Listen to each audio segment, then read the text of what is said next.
But there was also an unfamiliar sense of self-respect taking root. My phone pinged with a text from Jessica. I just had a huge fight with Mom and Dad about how they treated you. I'm staying at a hotel tonight. Can we talk tomorrow? Maybe I wasn't completely alone, after all. 2 weeks after my surgery, I was slowly regaining my strength. The incision site still throbbed painfully when I moved too quickly, but I was managing better each day. Olivia had been a godsend, arriving each morning to help with the twins while I worked from home. My graphic design clients had been SERP. Don't you dare ask us to cancel our plans again? We've had these Elton John tickets for months. My mother shrieked, her voice echoing through my sterile hospital room. I sat there, stunned, my phone clutched in trembling hands. It was Christmas Eve at Las Vegas Medical Center. Just me, my 2-year-old twins, Ethan and Emily, playing quietly in the corner, and a kind nurse named Valerie checking my vitals.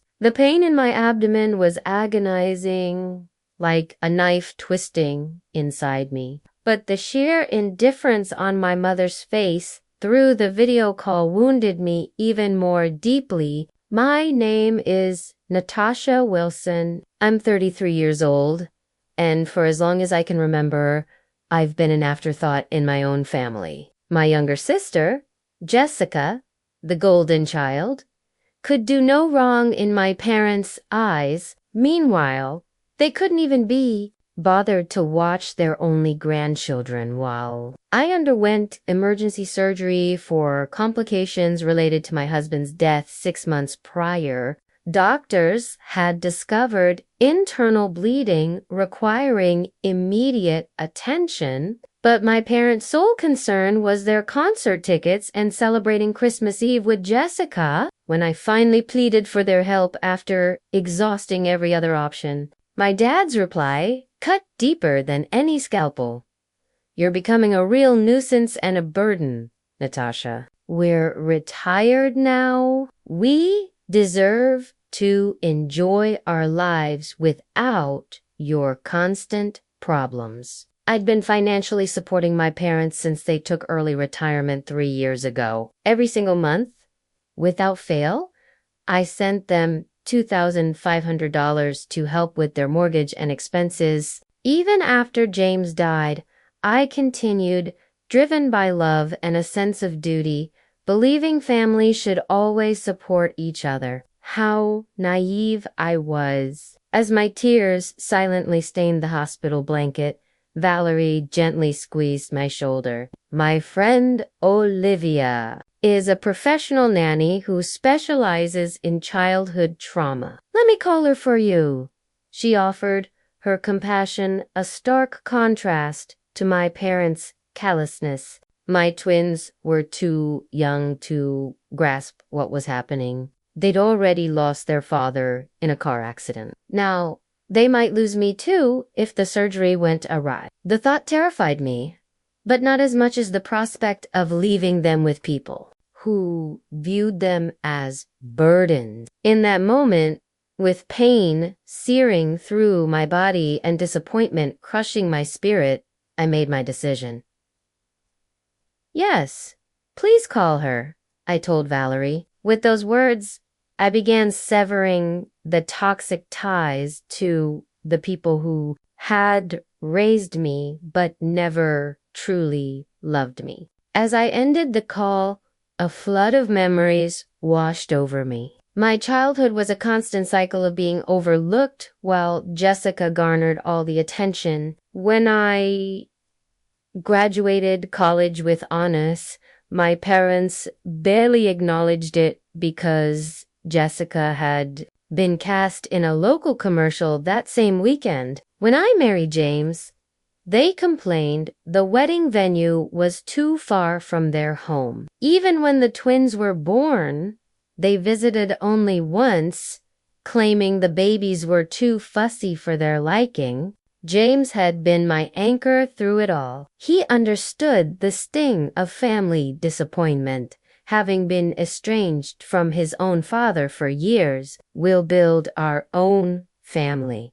He'd often say, one that knows how to love. And we did, creating a warm home filled with laughter and acceptance. But 6 months ago, a drunk driver stole him away, leaving me to raise our children alone while battling depression and grief. Despite my profound loss, I continued supporting my parents. I even increased the monthly amount when they mentioned struggling with inflation. I wanted to be better than them, to prove that family should stand by each other no matter what. The irony was crushing. Here I was, bleeding internally, possibly dying, and they couldn't miss one concert to care for my children. Valerie returned with news.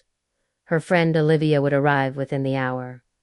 She's amazing with kids, Valerie assured me. She used to work with trauma victims at the Children's Hospital before becoming a private nanny. How much will this cost? I asked, worry creeping into my voice. Medical bills were already piling up since James's insurance coverage had limitations. Don't worry about that. Now, Valerie said, let's focus on getting you ready for surgery. But I was worried. I thought about the $2,500 I was scheduled to transfer to my parents next week. Money that could now help pay for childcare instead. The thought ignited something within me, a spark of self-preservation that had been extinguished years ago. When Olivia arrived, she was everything Valerie had promised, kind, professional, and immediately connecting with the twins. As hospital staff prepared me for surgery, I made a definitive choice. Could you bring me my phone one more time? I asked Valerie with shaking hands. I sent 2 messages. The first was to my bank, canceling all future automatic transfers to my parents' account. The second was to my parents. I will no longer be providing financial support. My children and I deserve better than being your afterthoughts. Don't contact me again. As they wheeled me toward the operating room, through the pain and fear, I felt something unexpected. Freedom. The surgery was successful, but left me weaker than anticipated. I spent 5 days in the hospital, drifting in and out of consciousness, immensely grateful for Olivia, who had gone above and beyond by staying with the twins in my hospital room during the days and taking them to my apartment at night. During one of my more lucid moments, I noticed my phone blinking with notifications, 27 missed calls, and numerous text messages from my parents and Jessica. Most of the messages followed a predictable pattern: confusion, then anger, then desperate pleas about their mortgage payment. Not once did they ask how my surgery went or if the twins were okay. The final message from my father was particularly telling. You can't just cut us off like this. We've planned a cruise next month, and the tickets are non-refundable. My sister's messages were different. She seemed genuinely confused. Mom and Dad just told me you were having some minor procedure. What's going on? Why are they freaking out about money? It dawned on me that my parents had lied to Jessica about the severity of my situation to justify their choice of a concert over their grandchildren. I decided to tell her the truth, sending her the full story while still groggy from medication. Her response came quickly. Oh my God, Natasha. I had no idea it was an emergency surgery. They told me you were just being dramatic about a routine checkup. I would have watched the twins if I'd known. I'm so sorry. I believed her. Jessica wasn't inherently cruel. She had simply been raised in an environment where she was taught her needs came first. Perhaps this revelation would help her see our parents for who they truly were. By the time I was discharged, I had made several firm decisions. First, I hired Olivia part-time to help with the twins during my recovery. Second, I contacted a lawyer to draft a will, designating a trusted friend as the twins' guardian should anything happen to, certainly not my parents. Third, I blocked my parents' numbers, allowing only Jessica limited contact as I assessed her sincerity. The financial implications of my decision were significant. The $2,500 monthly payment I'd been making to my parents represented nearly a third of my income as a graphic designer. Without that burden, I could actually afford proper childcare and maybe even start rebuilding the emergency fund that had been depleted after James's death. That night, as I lay in my own bed with the twins sleeping in their room across the hall, I felt a complex mix of emotions. There was guilt, the ingrained feeling that I was somehow wrong for prioritizing myself and my children. There was fear about managing recovery while caring for two toddlers. Risingly understanding about my limited availability, and I was grateful for the remote work that allowed me to stay close to my children. Jessica had visited twice, bringing healthy meals and spending time with the twins. Our conversations were cautious at first, but eventually she opened up about her own experiences with our parents. They always made it seem like you were choosing to distance yourself from the family, she admitted one evening as we watched the twins play. I never realized they were pushing you away. I was beginning to see a new side to my sister, one that had been hidden beneath years of our parents. Manipulation. While I wasn't ready to completely trust her yet, I appreciated her efforts. Then came the knock at the door. I had been half through the peephole. I saw my parents standing in the hallway. My mother was clutching her designer purse nervously, while my father stood with his arms crossed, familiar impatience etched on his face. I hesitated, heart pounding, before opening the door just enough to speak through the gap. "What do you want?" I asked, my voice steadier than I expected. "Natasha, darling, we've been so worried," my mother began, her sugary tone immediately raising my defenses. "You haven't been answering our calls, and we needed to make sure you and the twins were all right." "We're fine," I replied flatly.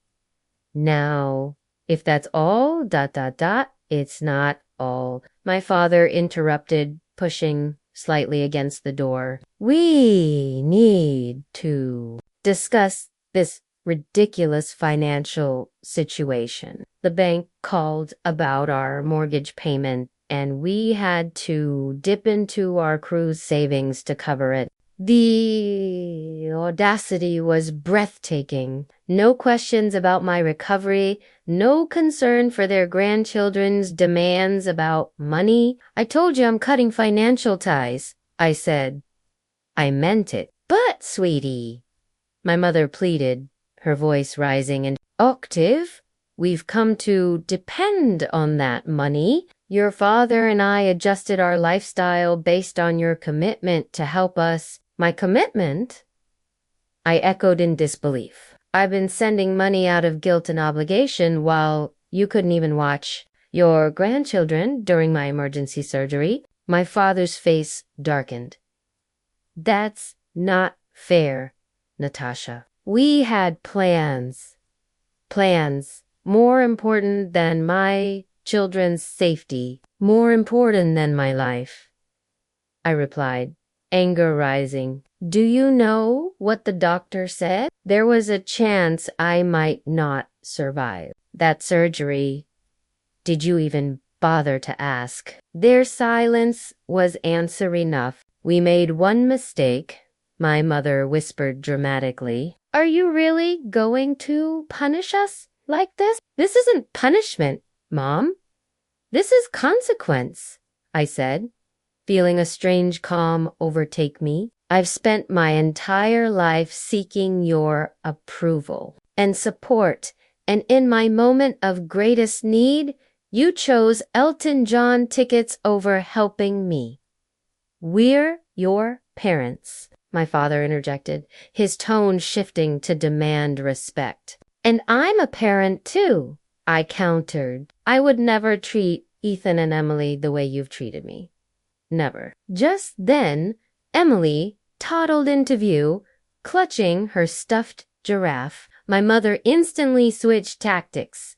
There's my precious grandbaby, she cooed, bending down. Grandma brought presents. Emily, unfamiliar with these relative strangers, backed away and looked at me with uncertainty in her eyes. I think you should leave, I said quietly. When I'm ready to talk, if I'm ever ready, I'll reach out.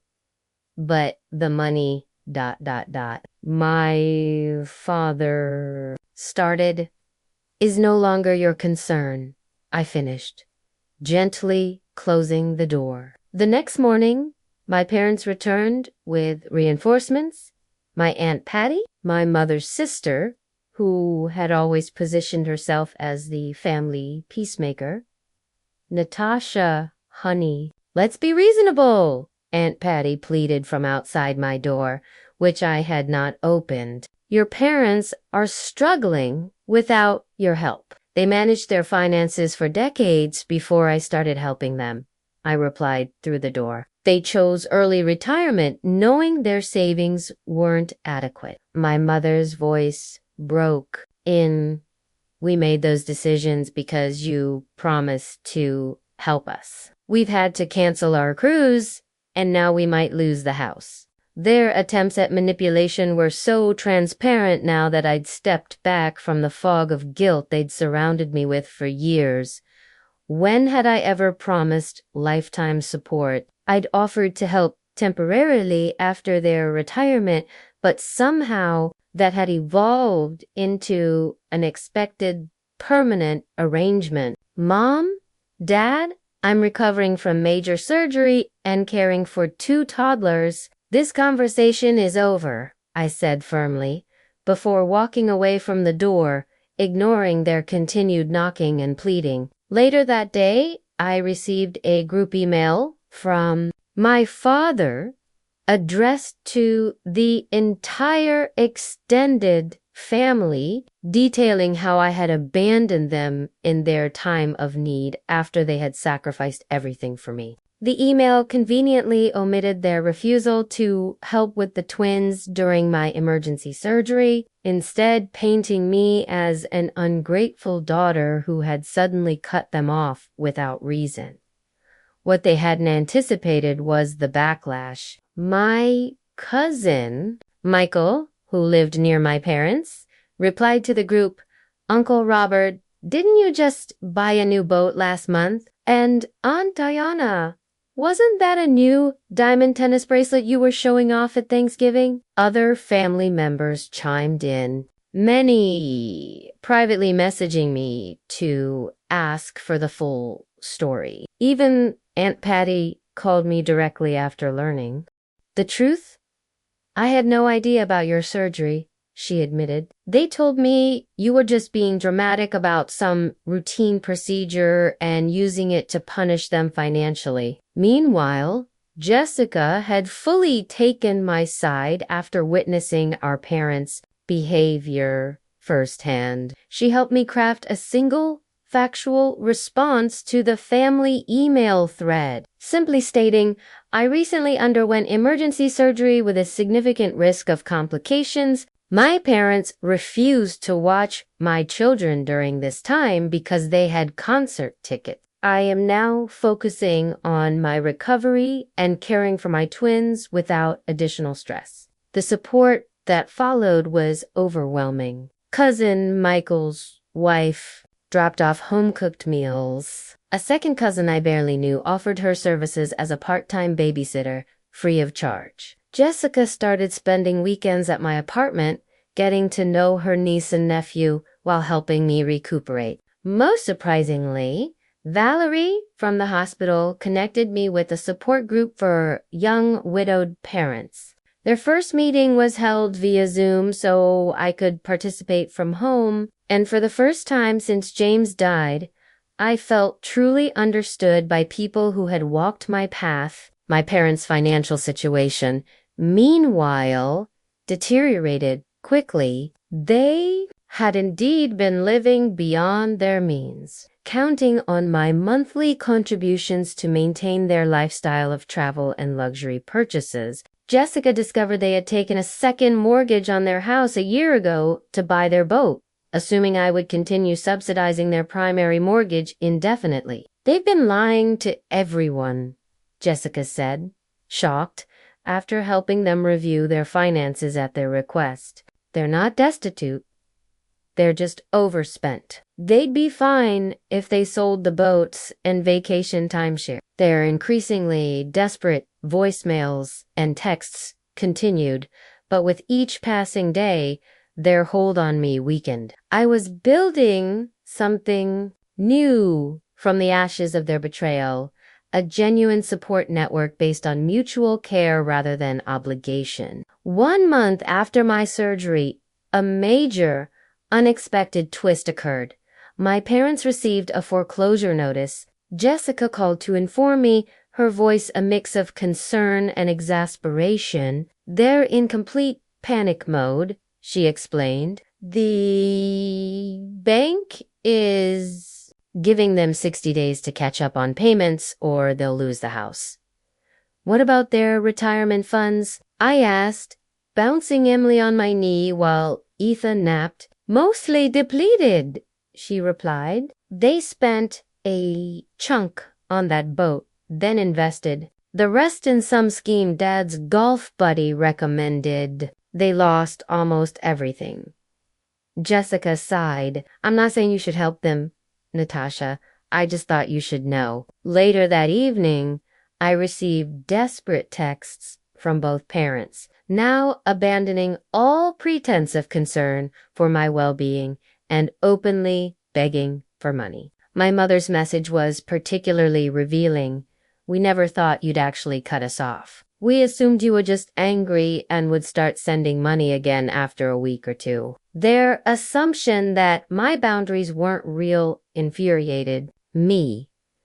All those years of putting their needs before mine, of accepting their mistreatment, they had never respected me at all. Meanwhile, my own life was transforming in unexpected ways. The support group had become a lifeline, connecting me with other parents facing similar challenges. Through them, I met Diana, a real estate agent whose husband had died of cancer 2 years earlier, leaving her with a 3-year-old son. She helped me consider options I hadn't thought possible, like selling my 2-small apartment and using the equity to move to a more affordable neighborhood with better childcare options. I'd also started a small side business designing memorial websites, inspired by the one I'd created for James.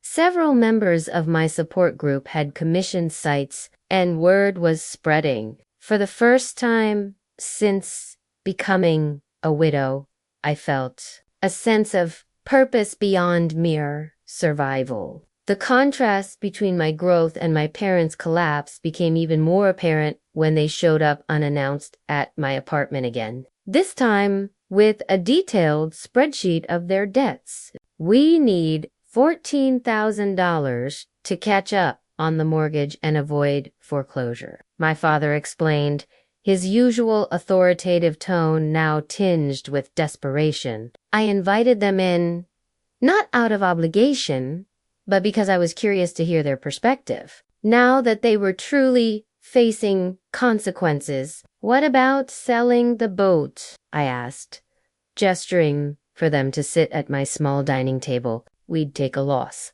my father protested. "And the timeshare?" "We've tried, but the market is terrible," my mother added quickly.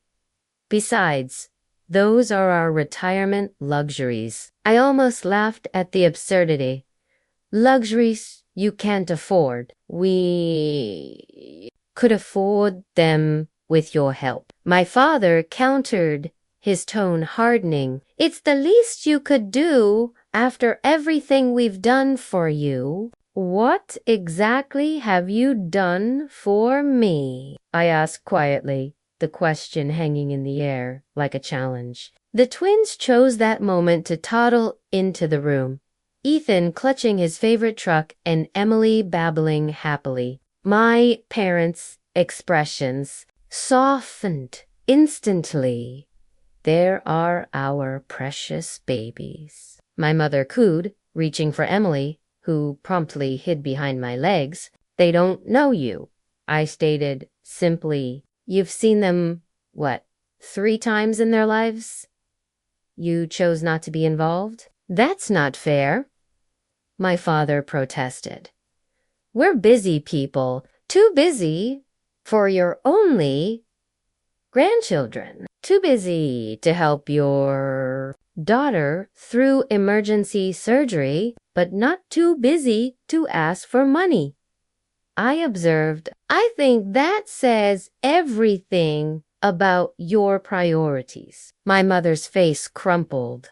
Whether from genuine emotion or calculated manipulation, I couldn't tell anymore. Without your help, we'll lose everything, she whispered. I lost my husband, I replied, my voice steady. My children lost their father. We survived. You'll survive too. 3 months after my surgery, my parents faced the inevitable. They were forced to sell their house to avoid foreclosure. Jessica kept me updated on their situation, though I maintained my distance. They had managed to find a modest condo, significantly downsizing from their 4,000 square feet lakefront property. My father had reluctantly sold his boat at a loss, and they had finally unloaded the timeshare for a fraction of what they'd paid. They're actually blaming you for their financial problems in front of everyone? Jessica informed me during one of her weekly visits. It's bizarre to watch. They tell anyone who will listen that you abandoned them after promising lifelong support. Let them talk, I replied, feeling surprisingly the truth speaks for itself, and it did. My extended family had largely rallied around me after learning the full story. Even my father's sister, who had always taken his side in family disputes, called to express her support after hearing about their refusal to help during my surgery. Meanwhile, my own situation had improved dramatically. Diana from my support group had helped me find and purchase a small 3-bedroom house in a family-friendly neighborhood. The mortgage payments were actually less than my apartment rent had been, and the twins had a backyard to play in for the first time in their lives. My side business designing memorial websites had grown enough that I could reduce my graphic design clients and focus on work that felt meaningful. Olivia still helped with childcare 3 days a week, but I'd adjusted my schedule to maximize time with Ethan and Emily.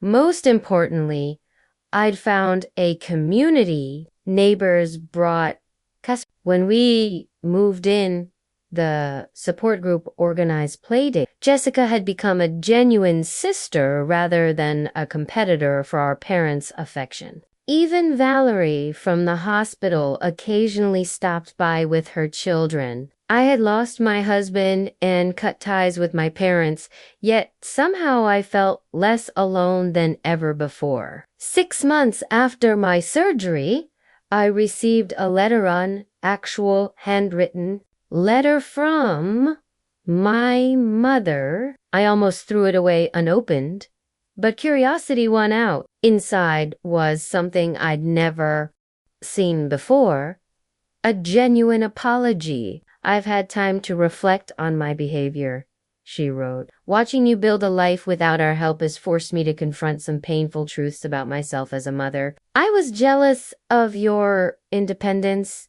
your resilience. I resented that you didn't seem to need me the way I needed my own mother. But now I see that you did need me, just not in the ways I wanted to be needed. When you asked us to care for the twins during your surgery, you were reaching out, and we failed you completely. I'm deeply...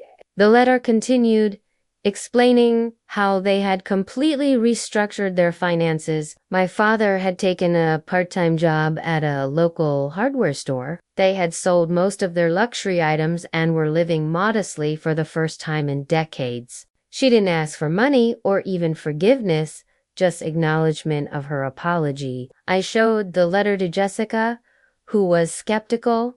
They've been talking about writing to you for weeks. Dad was against it at first, but I think he's starting to see things differently too, especially after his heart scare last month.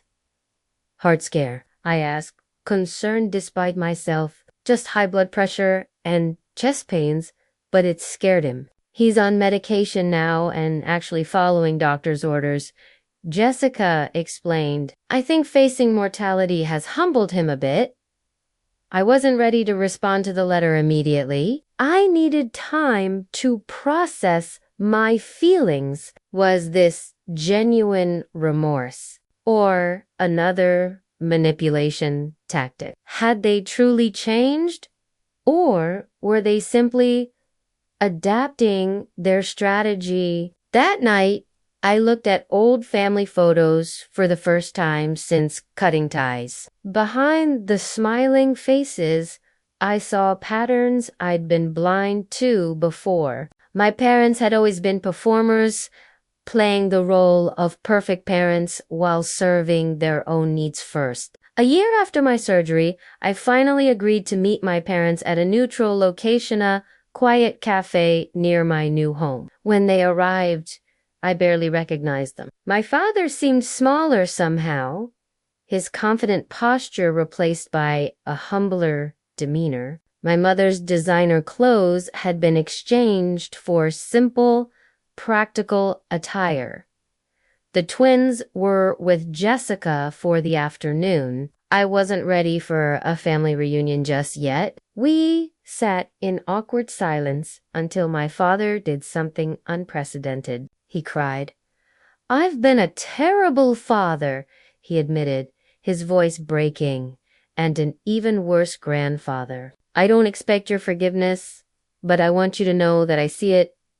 Now how selfish we've been. My mother reached across the table, not quite touching my hand, but gesturing toward it. We've spent months in family therapy, she explained. It was Jessica's idea, and we resisted at first, but it's been transformative. I didn't rush to forgive them or make promises I couldn't keep. Instead, I shared pictures of the twins and told them about our new life. They listened without interrupting, without making it about themselves, perhaps for the first time ever. As we parted, my father asked quietly, would it be possible someday to know our grandchildren? I considered this carefully before answering, that depends on your actions, not your words. If you're genuinely committed to change, we can start with short